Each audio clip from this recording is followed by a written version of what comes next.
en el capítulo 4, Zacarías. De Mateo, devuélvase un poquito atrás, amados hermanos, y ahí lo va a encontrar. Adoramos a Jesús.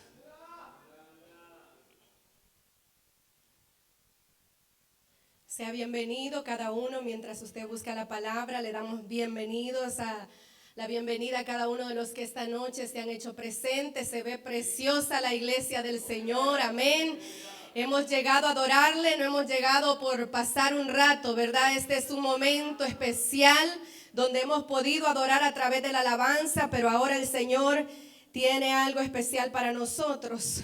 Asimismo, también Dios bendiga a los que a través de las redes sociales, ¿verdad?, nos van a poder escuchar. Que la palabra también traiga bendición a la vida de aquel amigo, amiga, aquel hermano o hermana que estará oyendo esta palabra. Amén. Y la palabra del Señor, hermanos, vamos a leerla como está escrita, para honra del Padre, del Hijo y del Espíritu Santo. Le dije Zacarías capítulo 4. Vamos a estar leyendo todo el capítulo. Volvió el ángel que hablaba conmigo y me despertó como un hombre que es despertado de su sueño. Y me dijo, ¿qué ves? Y respondí, he mirado y he aquí un candelabro todo de oro, con un depósito encima y sus 7 lámparas encima del candelabro, y 7 tubos para las lámparas que están encima de él. Y junto a él 2 olivos, el uno a la derecha del depósito y el otro a su izquierda. Proseguí y hablé diciendo a aquel ángel que hablaba conmigo, ¿qué es esto, Señor mío? Y el ángel que hablaba conmigo respondió y me dijo, ¿no sabes qué es esto? Y dije, no, Señor mío. Entonces respondió y me habló diciendo, esta es la palabra de Jehová a Zorobabel, que dice, no con ejército ni con fuerza, sino con mi espíritu, ha dicho Jehová de los ejércitos. ¿Quién eres tú, oh gran monte? Delante de Zorobabel serás reducido a llanura. Él sacará la primera piedra con aclamaciones de gracia, gracia a ella. Vino palabra de Jehová a mí diciendo, las manos de Zorobabel echarán el cimiento de esta casa y sus manos la acabarán, y conocerás que Jehová de los ejércitos me envió a vosotros. Porque los que menospreciaron el día de las pequeñeces se alegrarán y verán la plomada en la mano de Zorobabel. Estos 7 son los ojos de Jehová que recorren toda la tierra. Hablé más y le dije, ¿qué significan estos 2 olivos a la derecha del candelabro y a su izquierda? Hablé aún de nuevo y le dije, ¿qué significan las 2 ramas de olivo que por medio de 2 tubos de oro vierten de sí aceite como oro? Y me respondió diciendo, ¿no sabes qué es esto? Y dije, Señor mío, no. Y él dijo, estos son los 2 ungidos que están delante del Señor de toda la tierra. Gloria al Señor. Siéntese, amado hermano, ya hemos orado por esa palabra, amén. Gloria al Señor, una palabra que hemos leído.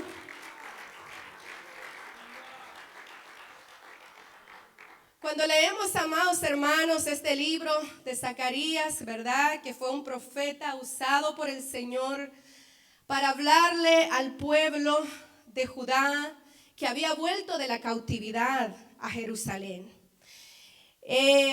Hablar de esto, de este capítulo que acabamos de leer, amados hermanos, me lleva atrás a recordar lo que sucedió al pueblo, a este pueblo que el Señor le hablaba a través de los profetas, a través de Isaías, a través de Ezequiel, a través de Jeremías. Y ellos profetizaban acerca de lo que les iba a suceder si desobedecían la palabra del Señor. Si usted es un lector de la palabra de Dios, se habrá dado cuenta que el pueblo fue rebelde y se apartó de los caminos del Señor e hizo todo lo contrario a lo que Dios les mandaba que no hiciesen. Por lo mismo, el Señor permitió que este pueblo fuese llevado cautivo a Babilonia. Y fueron, hermanos, los muros de Jerusalén fueron derribados, el templo fue destruido y la gente fue llevada cautiva por el rey Nabucodonosor. Esta es una historia que todos conocemos. Según Jeremías, lo explica en su palabra y profetizándole al pueblo cuando el pueblo estaba cautivo allá en Babilonia, amados hermanos. El pueblo, si usted ha leído, por ejemplo, el Salmo 137 que nos menciona ahí el salmista, hermanos, cuando habla y dice, esto lo hablaban los cautivos en Babilonia. Este era en el tiempo que estaban cautivos en Babilonia y decían, junto a los ríos de Babilonia, allí nos sentábamos y aún llorábamos, acordándonos de Sión. Sobre los sauces, en medio de ella, colgamos nuestras arpas. Y los que nos habían llevado cautivo nos pedían que cantásemos. Y cántanos algunos de los cánticos de Sión. ¿Cómo cantaremos cántico de Jehová en tierra extraña? Este pueblo estaba herido, estaba sufriendo por su desobediencia. Pero Jeremías le envió una carta en su tiempo cuando le dice, ¿saben qué, pueblo? Tienen que seguir adelante. Tienen que casarse, dar sus hijas a casamiento con otros. Tienen que construir sus casas y el Señor los va a bendecir ahí en su tierra. Y cuando pase esa cantidad de años, les dice cuando hayan pasado los 70 años, ustedes van a regresar a Jerusalén. Me imagino que entre los cautivos habían ancianitos, habían gente joven y habían niños. Entonces, cuando pasó ese tiempo, hermanos, cumplido exactamente esos 70 años, el Señor usa a un rey para devolver a parte de ese pueblo. 50,000 aproximadamente regresan a Jerusalén, cumpliéndose con exactitud la palabra de Dios. Porque ¿sabe qué, amada iglesia? Que las promesas del Señor son fieles. Porque cuando el Señor dice que va a hacer una cosa, la hace y la cumple. Porque como lo dice su palabra, Él no es hombre para que mienta, ni hijo de hombre para arrepentirse. Cumplido exactamente esos 70 años de cautividad, el pueblo regresa a Jerusalén. Y va al mando Zorobabel. Era un príncipe, era un descendiente directo del rey David. Zorobabel junto con Josué, un sacerdote, un sumo sacerdote, dirigen ese pueblo de regreso a Jerusalén. Eso, hermanos, lo puede leer usted en Esdras, lo puede leer usted en Ageo y Zacarías. Estos dos profetas fueron usados en ese mismo tiempo. Al mismo tiempo le hablaban a ese pueblo que había regresado de la cautividad. Entonces, amados hermanos, vemos aquí qué maravillosa es la palabra del Señor. Acabamos de leer lo que este profeta estaba viendo en una visión.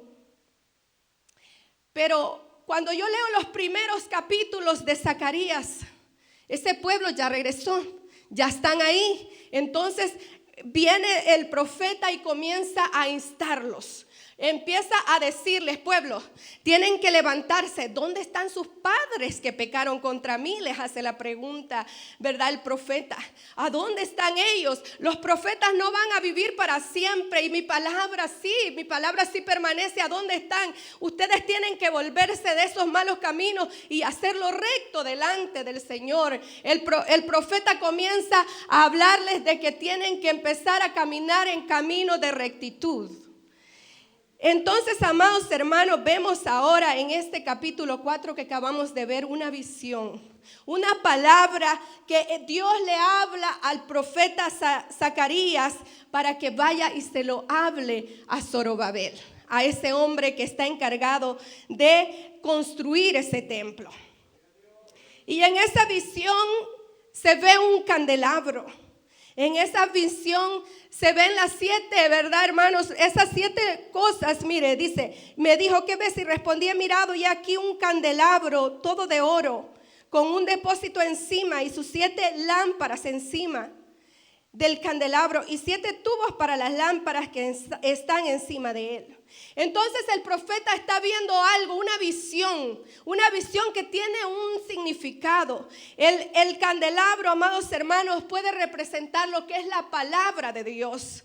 El aceite, hermanos, el aceite tan importante para el pueblo de Israel, que podía ser utilizado para ungir, era utilizado como alimento y era utilizado para iluminar las lámparas, para dar luz, para darle eso para que las lámparas alumbraran. Entonces, ¿qué puede representar entonces el aceite? El aceite es símbolo también del Espíritu Santo de Dios. Recuerda cuando Jesús da la gran comisión a la iglesia, a los discípulos, a aquellos que se quedan, cuando Jesús asciende al cielo y le dice, vayan por todo el mundo y hagan discípulos. Pero después les dice, en Hechos, habla la palabra de Dios en el primer capítulo, le dice, no se muevan, no se vayan de Jerusalén hasta que reciban el Espíritu Santo de Dios. Porque el Espíritu Santo de Dios es necesario en todo. Entonces vemos aquí, hermanos, esta visión que el profeta tiene que no comprendía, pero era palabra para Zorobabel. ¿Sabe qué pasaba con Zorobabel? Que Zorobabel estaba angustiado, estaba desanimado, hermanos, porque cuando yo estudio esta historia en el libro de Esdras, menciona que cuando ellos comienzan a levantar los cimientos del templo, los que estaban alrededor de ellos llegaron y estaban impidiendo que ellos construyeran ese templo, el templo de Jehová. Y se habían dado por vencidos. En Ageo podemos encontrar también, hermanos, que el pueblo en un momento Ageo los amonesta, el profeta Ageo. Los amonesta porque le dice, ¿qué pasa con ustedes? Por haberse desanimado de impedirles a que construyeran ese templo, ellos se fueron a construir sus casas.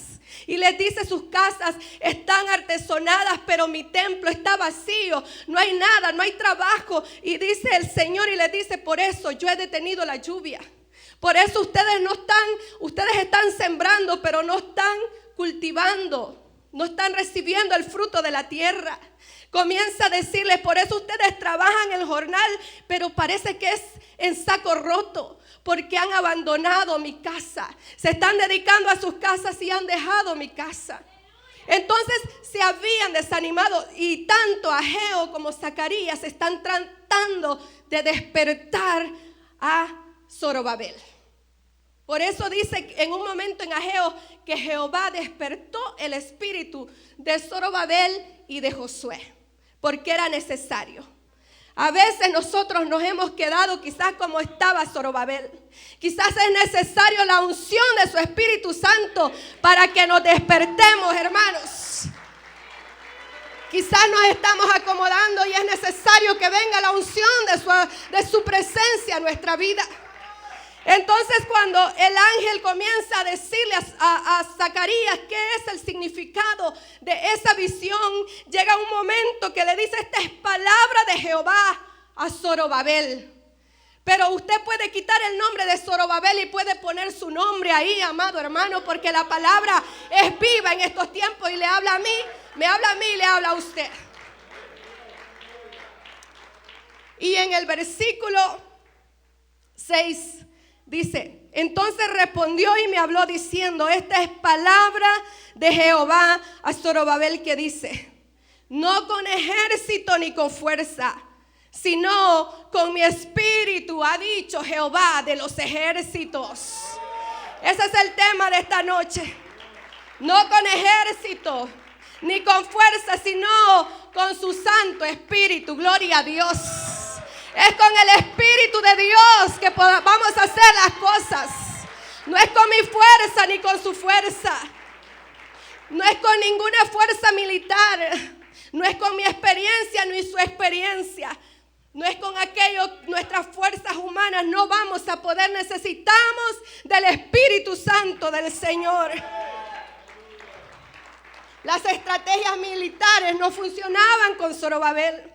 Había más que hacer. El desánimo lo había turbado y no sabía qué iba a hacer. Estaba desanimado, pero llegó la palabra de Jehová a Zorobabel. Yo no sé si aquí hay alguien que se haya desanimado y haya dicho: yo no voy a poder construir mi vida. No voy a poder con mi matrimonio. No voy a poder con esto o con lo otro. Pues ahora el Señor le dice: no es con sus fuerzas, es con el poder de su Santo Espíritu. Es con su poder, iglesia. La iglesia necesita el poder de su presencia, la unción del Espíritu de Dios. Y eso lo encontramos en la Biblia, en toda la palabra del Señor. Porque cuando a David, aquel pequeñito, aquel muchacho, hermanos, que se fue a enfrentar a un gigante, no era eso que él iba encargado a dejarle la comida a sus hermanos. El papá le dijo: David, mira, tus hermanos tienen días de estar allá peleando. Ellos pertenecían a un ejército. David no pertenecía a un ejército. Y le dice: ve, llévales esto y ve cómo están ellos. Pero se encuentra que cuando llega David, el ejército está escondido. Y hay un gigante que los está desafiando. Y hay un gigante que está insultando al Dios de David, a ese Dios que David conocía personalmente. A David ya lo habían ungido. Él tenía la presencia del Señor. Y cuando llega David y dice: oigan, ninguno de ustedes se van a atrever a pelear con ese gigante. Todos a lo mejor detrás de una roca. Ese ejército, porque los hermanos de David, según la Biblia, dice que eran fuertes. Tenían, me imagino, altos, musculosos.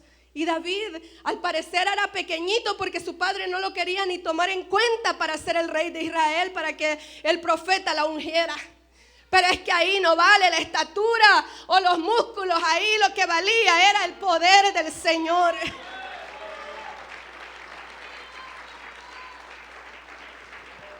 Y David dijo: ninguno se atreve a ir, pues yo voy a ir. Yo voy a ir. Y cuando le dijeron a Saúl, ¿verdad? No creían, pensaba que era una broma. Pero vemos a David, le dice: señor rey, déjeme ir. Yo cuido las ovejas de mi padre. Era un pastor de ovejas. Y le dice: yo he derrotado a los osos, a los leones que han querido combatir a mis ovejas. Yo voy a ir también a derrotar a ese gigante en el nombre de Jehová de los ejércitos. Y vemos a David valiente, hermanos. Imagínense a un muchacho, a un jovencito. Y se va David y toma 5 piedras, dice la Biblia. Y se va y enfrenta a ese gigante. Y el gigante, cuando lo ve, se burlaba, pensaba que era una broma. Pensaba que le estaban haciendo una broma y le dice: voy a dar tus carnes a las bestias del campo, a las aves del cielo.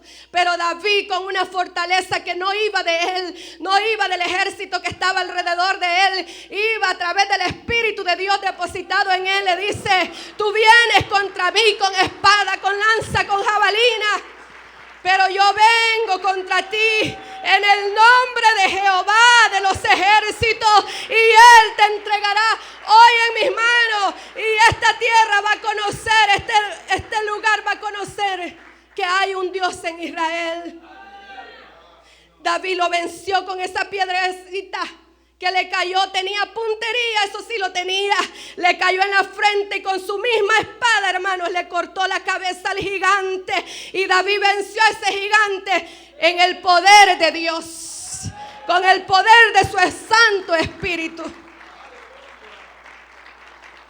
También Sansón tenía sus fuerzas, no tampoco por sus músculos. Quizás era una persona, un hombre normal como cualquiera de ustedes, hermanos, pero tenía algo, tenía la unción de Dios, y Dios venía a través de su Espíritu Santo y le daba fuerza. En el momento indicado el Señor le daba fuerza para derribar, para destruir a un león, para matar a un león con sus manos, para arrancar una puerta grandísima de la ciudad que pesaba muchísimo. Con esa fuerza Sansón hacía, con esa fuerza mataba a miles de filisteos, porque el Señor venía sobre él y le daba el poder de su Santo Espíritu. Con la fuerza, con el poder de Dios, con su Santo Espíritu, el rey Josafat también destruyó a un pueblo. El rey Josafat, amados hermanos, estaba afligido. Se levantaron dos enemigos, dos naciones contra él. Y él no estaba preparado. Llegaron y le dijeron, vienen contra ti estas naciones. Y dice que Josafat era un rey sabio. Lo primero que hizo no fue ir a ver cuántos soldados tenía en su ejército. Lo primero que él hizo fue humillar su corazón delante del Señor. Y le dice, Señor, contra mí vienen esos enemigos y nosotros no podemos. Por eso a ti humillamos nuestro corazón. Ese rey se humilló delante de él para pedir su fuerza. Porque la fuerza no estaba en el ejército, no estaba en él, estaba en el poder de Dios. Al Señor le agradó eso porque recuerda que al Señor le agrada cuando un corazón se humilla delante de Él. Dice la Biblia que Él no lo desprecia, que Él no lo echa fuera. Al instante se levantó un profeta y le comenzó a decir que el Señor iba a destruir a esos pueblos y lo iba a hacer sin la ayuda de ellos. Ellos lo único que hicieron fue adorar a Dios. Empezó a preparar al pueblo para que cantara, para que adorara. Por eso, iglesia, la adoración a Dios es bien importante, porque a través de la adoración al Señor los muros pueden caer, los gigantes caen, los ejércitos son destruidos cuando nosotros alabamos a Dios. El Señor confundió a los enemigos y se mataron entre ellos mismos. En sus mismas trampas cayeron y entre ellos se terminaron de matar. ¿Y sabe lo que hizo Josafat y su ejército y el pueblo? Recoger todo lo que ellos andaban y se fueron con una buena ganancia, amados hermanos, porque Dios les dio la victoria, porque creyeron en Él. ¿Y qué podemos decir? La mujer del flujo de sangre. Dice la palabra del Señor que ella había gastado todo lo que tenía. Iba a los mejores médicos, gastó todo lo que ella tenía en sí, pero dice la Biblia que cada vez le iba peor, cada vez estaba más mal. Pero esa mujer oyó hablar que Cristo pasaba por allí. Quizás ya había oído hablar de los milagros que Jesús había hecho, y esta mujer dijo, es cierto que yo ya gasté todo, ya estoy hasta sin fuerzas. A esa mujer ya me imagino tanto sangrar, ya había fuerza poca en ella. Pero oyó hablar de Jesús y dice la Biblia que cuando Jesús pasaba por ahí, ella era una mujer inmunda según el pueblo, según la ley, era una mujer inmunda que no podía estar cerca de nadie ni tocar a nadie. ¿Cómo iba a ser para tocar a Jesús si Jesús estaba siendo apretado por las multitudes? Cuando Jesús andaba por ahí, eran multitudes que lo seguían. Pero dice la Biblia que esa mujer dijo, si tan solo toco su manto, seré sana. Creyó y se hizo paso en medio de la multitud. Yo me la puedo imaginar, hermanos, arrastrándose en medio para que no le vieran su cara. A lo mejor ella sabía que al tocar el manto de Jesús algo iba a pasar, porque ella había activado la fe.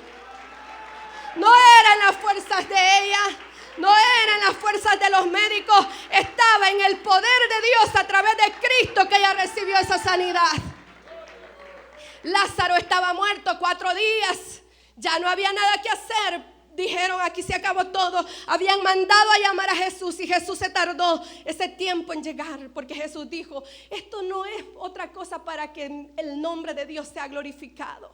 Y cuando Jesús llegó, amados hermanos, dice la palabra que Él les dijo, quiten la piedra. Y Marta le dijo, Señor, ya hiede, porque ya tiene 4 días. Claro, ya estaba descompuesto.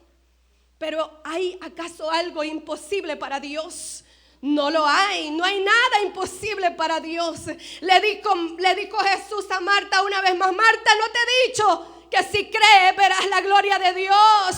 Iglesia, si creemos veremos la gloria de Dios.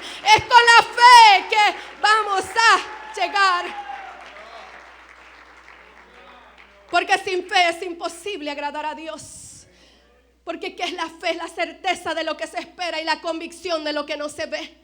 Porque el que se acerca a Dios es necesario que crea que le hay y que es galardonador de los que le buscan. Y Marta manda y mandan y mueven la piedra y el Señor habla una vez: Lázaro, ven fuera. Lázaro salió, hermanos, todavía con su cuerpo, ¿verdad? Ahí todo cubierto, pero ya estaba vivo. El Señor lo levantó de la tumba, porque para Él todo es posible. No fue con el poder de nadie más, sino con el poder de su Santo Espíritu.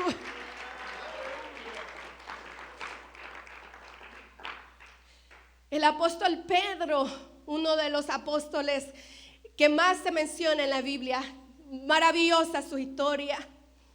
Muchas veces nos conmueve, otras veces nos enoja quizás su actitud, pero Pedro era un hombre como usted y como yo.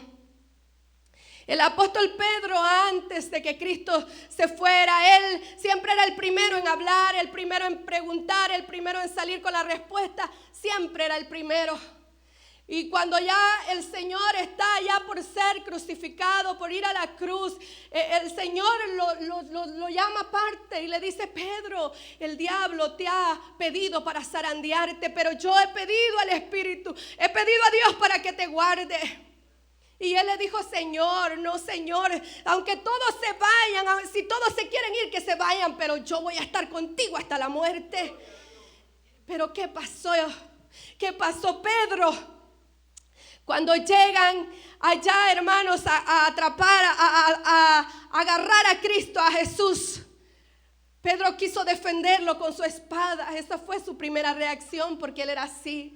Pero el Señor le dice: esconde tu espada, Pedro, porque yo puedo llamar a ángeles que me defiendan. Pero es que él, como dice la palabra, a él no lo mataron, él se entregó por usted y por mí. Y usted conoce la historia. ¿Cuántas veces la hemos quizás leído o escuchado? Que Pedro, ¿verdad? Ahí en su momento que anda queriendo seguir a Cristo. Sí, fue detrás, pero a escondidas. Pedro estaba como queriéndolo seguir, pero que nadie me vea, porque estaba temeroso. Y cuando lo negó 3 veces. Y dice la Biblia que al negarlo 3 veces se acordó de lo que Cristo le había dicho. Y su mirada se encontró con la mirada de Jesús. Y su corazón se conmovió, sintió dolor por el maestro, porque dijo: como yo lo había prometido, que no lo iba a traicionar, y ahora me eché para atrás. Y dice la Biblia que Pedro se va y comienza a llorar amargamente, porque había traicionado a su maestro, a su amigo, aquel que por 3 años había andado con él enseñándole su palabra. Pedro se sentía culpable. Pedro decía: yo no soy digno de Jesús, me imagino. No lo dice la Biblia, pero en nuestra humanidad hubiese sido lo que hubiésemos sentido.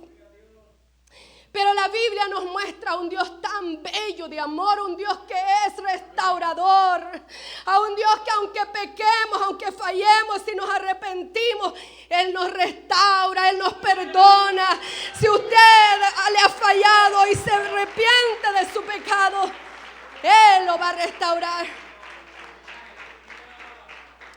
Cuando Jesús resucita, va y le dice a aquellas mujeres: vayan y díganle a Pedro y a los demás. Él siempre le dice: díganle a Pedro. Jesús quería hacer algo con Pedro, y lo vemos, amada iglesia. Pedro ya se había ido a pescar, ha de haber dicho: ya no sirvo yo para ser un pescador de hombres, voy a tomar mi trabajo que tenía antes.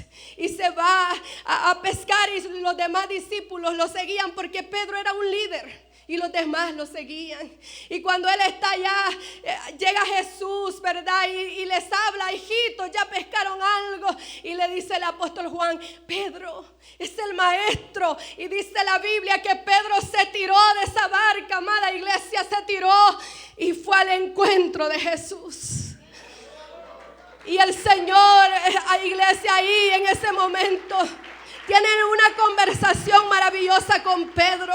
Le dice: Pedro me ama, por 3 veces. Y lo comienza y le da una misión. Y Pedro ya no sigue siendo el mismo. 3 veces lo traicionó. 3 veces Jesús le dice que le diga que lo ama, y lo restaura.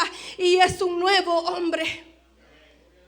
Después de la ascensión de Cristo al cielo, Pedro y los discípulos se quedan esperando el día del Pentecostés, la promesa, esperando ser bautizados por el Espíritu Santo. Y cuando eso sucede, dice la Biblia que Pedro es aquel hombre que se levantaba. Ya no era aquel que hablaba cualquier cosa, era un hombre ungido del poder de Dios, de su Santo Espíritu. Cuando él hablaba, aquellos hermanos, aquellos hombres que estaban a su alrededor, fueron miles que aceptaron a Cristo. Pedro es aquel que va allá al templo, la hermosa, y levanta a un paralítico con Juan. Y no lo hizo con su poder, lo hizo en el poder del Espíritu Santo. Porque como dice el tema esta noche, no es con fuerza ni con ejército, es con el Espíritu Santo de Dios. No te... En el nombre de Jesús, levántate y anda. Como cantábamos el corito, con la sombra de Pedro los enfermos se sanaban. Y no era la sombra, ni tampoco Pedro, era porque Pedro tenía el poder del Espíritu Santo. Él fue otro hombre lleno del poder del Espíritu Santo. Cuando nos llenamos del Espíritu Santo, iglesia, no somos los mismos, tenemos que cambiar. El que mentía ya no sigue mintiendo porque el Espíritu Santo lo redarguye. El que robaba ya no roba porque el Espíritu Santo lo va a hacer sentir que eso es pecado. El Espíritu Santo hace un cambio, hace una transformación, y es lo que necesitamos en este tiempo. La unción, el poder del Espíritu de Dios.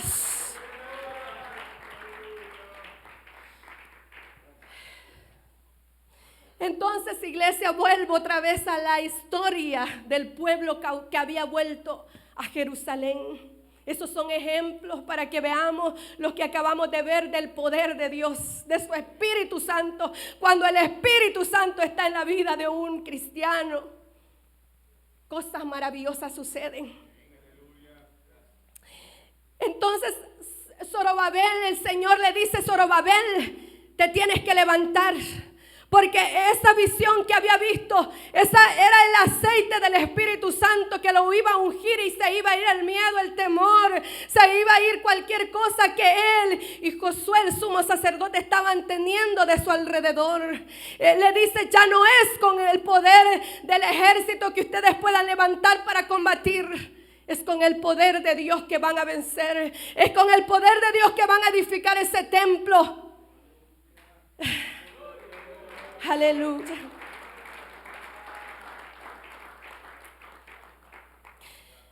Sabe, hermano, que había un momento en la palabra que menciona, que dice que cuando comienzan a construir ese templo, como Dios les manda, les da la visión y les dice que lo construyan, habían ancianos de los que un día habían visto el templo de Salomón en su grandeza, en su esplendor. Habían visto aquel templo grande, lleno de oro, con tanta cosa hermosa, y comienzan a ver aquel templo pequeño, insignificante para ellos.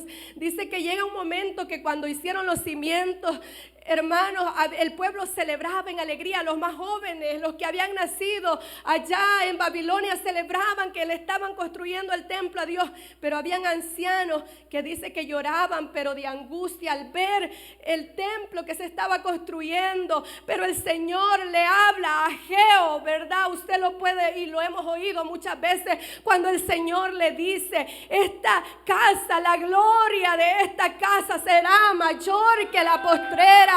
No es insignificante. Este templo aquí, la gloria de Dios se va a mover. Porque habían algunos que no estaban conformes, porque pensaban que ese templo no era nada. Pero habían unos que sí celebraban a Dios por lo que se estaba haciendo, hermanos. Y en el versículo 7 más adelante le dice: ¿quién eres tú, oh gran monte? Delante de Zorobabel serás reducido a llanura. Había un monte. ¿Cuál era ese monte? El obstáculo que se estaba presentando para construir ese templo. Aquellos que habían mandado cartas al rey para que detuviera la obra, ¿cuánto nos van a querer detener? ¿Quiénes nos van a querer detener en lo que hemos o en la visión que Dios nos ha dado? Muchos quizás dirán, eso no va para ningún lado. Pero si Dios habló, hermanos, Él lo va a hacer. Si Dios lo prometió, Él lo va a cumplir. Y el Señor le dice, ¿quién eres tú, monte? Montaña, un gigante, vas a ser reducido a llanura, a un monte plano, se va a destruir. Dios le estaba prometiendo que ese obstáculo que se estaba presentando no era nada para él, hermanos. Puede ser muy grande el gigante, la montaña. Hay una frase muy conocida que dice, no le digas a Dios cuán grande es tu problema, dile a tu problema cuán grande es tu Dios. Y es así, nuestro Dios es grande.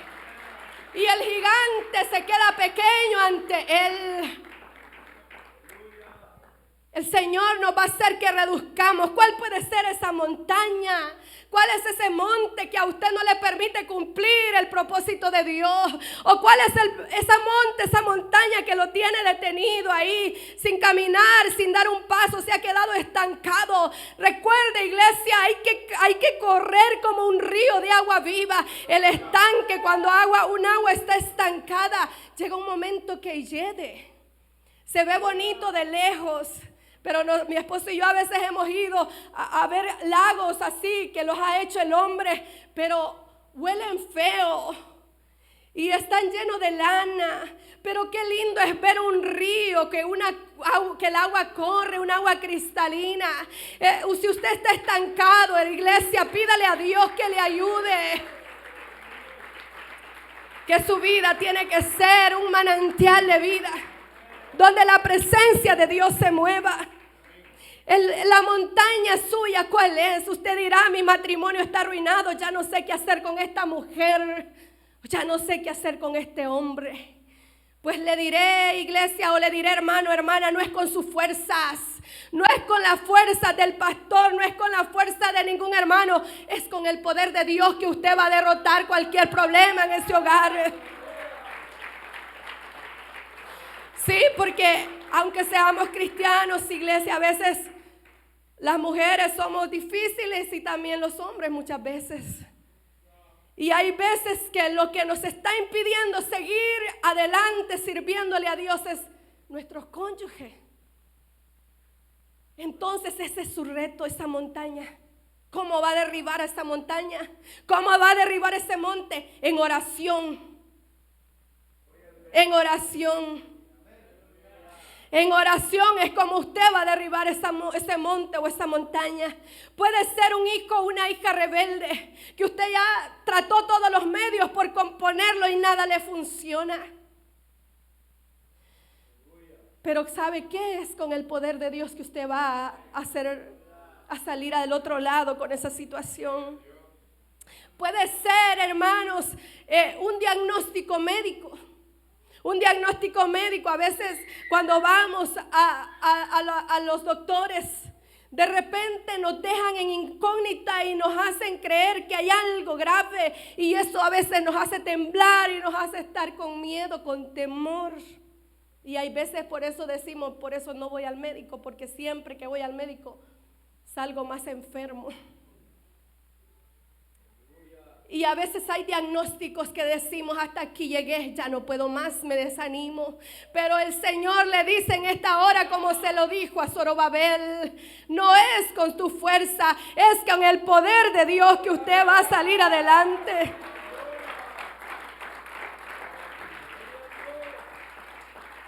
Dios es bueno.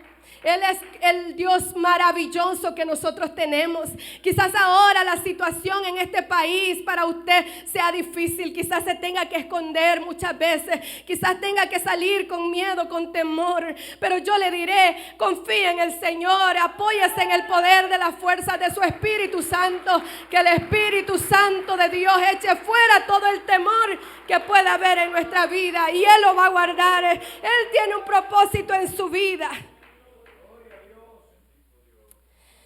Cuando yo buscaba, hermanos, en este capítulo 4 y versículo 7 de Zacarías, pero en la versión de la Biblia, lenguaje actual, mire cómo dice: no importa que tus enemigos sean los poderosos babilonios, tú los derrotarás por completo. Y cuando ponga la piedra principal para construir mi templo, mi pueblo gritará con alegría: Dios ama mucho a Jerusalén. Esa es la palabra que el Señor le hablaba a Zorobabel para que se animara. No era con sus fuerzas que iba a construir ese templo. No era con el poder del ejército, sino con el poder de su Santo Espíritu. Él le dijo: tú vas a poner la primera piedra y tú vas a concluir la obra, y así fue. Zorobabel construyó ese primer templo donde la gloria de Dios también se movió, amados hermanos. Y entonces, a través de su Espíritu Santo, como nosotros vamos a vencer. Vamos a cruzar el mar y vamos a cantar el himno de victoria como lo hizo el pueblo de Israel. A mí me encanta leer la historia del pueblo de Dios, del pueblo de Israel. Nosotros somos el pueblo de Dios, claro que sí. Nosotros somos su pueblo, que dice que a los suyos vino, pero los suyos no le recibieron. Pero a los que le recibieron, a los que creen en su nombre, les ha dado potestad de ser hechos hijos de Dios. Pero Dios escogió a Israel desde Abraham y le dio una promesa hermosa. Y ahora, hermanos, cuando vemos en las noticias, cuando yo veo la noticia y veo lo que pasa a Israel hasta estos tiempos todavía, y voy y vuelve, amado hermano, nunca ha tenido paz, siempre hay enemigos alrededor de él haciéndole la guerra. Aquellos tiempos fueron cautivos, aquellos cuantos miles se fueron a Babilonia. Pero ahora en día también fueron cautivos otros cuantos de Israel, del pueblo de Dios. Y cuando yo veo en las noticias la crueldad del hombre, la crueldad de lo que vivimos hoy en día, cuando veo, por ejemplo, no sé si usted ha visto, pero el hecho de que estas personas que se llevaron, ¿verdad?, secuestradas, que se las llevaron a estas personas del pueblo de Israel. Y se ve una familia, una mujer con 2 niños, un niño de 9 meses y su hermanito de 4 años. Y después de un mes de haber estado cautivos, los mataron, los asfixiados, los mataron. ¿Qué pueden hacer 2 chiquitos? El pueblo, y luego, ¿sabe lo que también hicieron? Después de haberlos matado, dice que trataron como de desfigurar los chiquitos para que creyeran, porque habían hecho creer que el mismo pueblo de Israel, su ejército, era el que los había matado con una bomba. ¿Qué hay en el corazón de esos hombres y esas mujeres? Y así sigue sufriendo el pueblo de Dios todavía. Hay muchos que todavía están secuestrados allá, diríamos, están cautivos como estaba este pueblo en aquella época. Porque estos que acabo de hablar yo aquí, era solamente 50,000 que regresaron. Después regresaron otros cuantos con Esdras, después regresaron otros cuantos con Nehemías. Dios cumplió su promesa. El Señor tiene cuidado, iglesia, pero debemos orar por el pueblo de Dios, por el pueblo de Israel también, por la paz de Jerusalén. Y también hay que orar por aquellos, ¿verdad?, que tal vez están sufriendo el daño colateral, como dicen, de lo que son las guerras, porque las guerras para nadie son buenas, solamente para aquellos que venden las armas, creo yo. Pero qué lindo que el Señor está con nosotros. Qué lindo que su Espíritu Santo está con nosotros, iglesia. Esta noche ese ha sido el tema que el Señor me dio, porque sé que llegan momentos a nuestra vida que desfallecemos, porque llegan momentos a nuestra vida que decimos: Señor, de esta no voy a poder salir. ¿Qué será que va a pasar conmigo después de esto? El Señor tiene promesas donde quiera que usted esté. Si su Espíritu Santo está con usted, usted siempre va a estar en victoria. Usted va a cumplir la visión de Dios, no en las fuerzas suyas, como se lo dijo a Zorobabel, lo va a cumplir con el poder del Espíritu Santo de Dios. Eso es lo que tenemos que pedirle cada día. Señor, lléname de tu Espíritu Santo. Lléname más de tu Espíritu Santo. Lléname más de tu Espíritu Santo para enfrentarme a cada circunstancia de la vida. Lléname de tu Espíritu Santo para darle el mejor ejemplo a mis hijos. Lléname de tu Espíritu Santo para combatir todo lo que el mundo, todo lo que venga hacia mí. Porque con el Espíritu Santo de Dios es que nosotros venceremos. Sin el Espíritu Santo de Dios estamos perdidos, hermanos. El Señor dijo, es necesario que yo me vaya, pero voy a mandar el Consolador que va a estar con ustedes. Él es su amigo, Él es ese Dios maravilloso, el Paracletos. El que va con usted a su lado, el que aboga a favor suyo, el que no lo va a dejar solo. Ese es nuestro Dios. Aleluya, póngase de pie, hermanos. Te adoramos, mi Señor. Si esta noche, hermanos, en medio de nosotros hayan amigos, amigas que no conocen al Señor y quieran recibirle en su corazón, quieran hacer esas paces con Cristo, si se ha alejado de Él y quiere volver a tener esa relación maravillosa con el Señor, esta es la noche, nosotros podemos orar por usted. Si hay alguien que no le conoce, este es el momento. El Señor nos ama y el Padre nos ha amado de tal manera que dice la palabra del Señor, que de tal manera amó Dios al mundo, que ha dado a su Hijo unigénito para que todo aquel que en Él crea no se pierda, mas tenga vida eterna. Porque dice la Biblia que Dios no envió a Jesús al mundo para condenar al mundo, sino para que el mundo fuese salvo por Él. Si en esta noche hay alguien que necesita reconciliarse o necesita aceptar a Cristo, este es el momento. El Señor le ama, Cristo le ama y le ama de tal manera que murió por usted en una cruz. Él cargó el peso de nuestros pecados sobre sus hombros. Él llevó sobre sus hombros todo esa maldad de la humanidad, dice la Biblia, que al que era sin pecado por nosotros se hizo pecado. Esta noche el Señor está aquí, quiere salvar. Esta noche el Señor está aquí, quiere restaurar. Que comencemos un nuevo comienzo, que haya un nuevo comienzo con Él. Que dejemos atrás el pasado y volvamos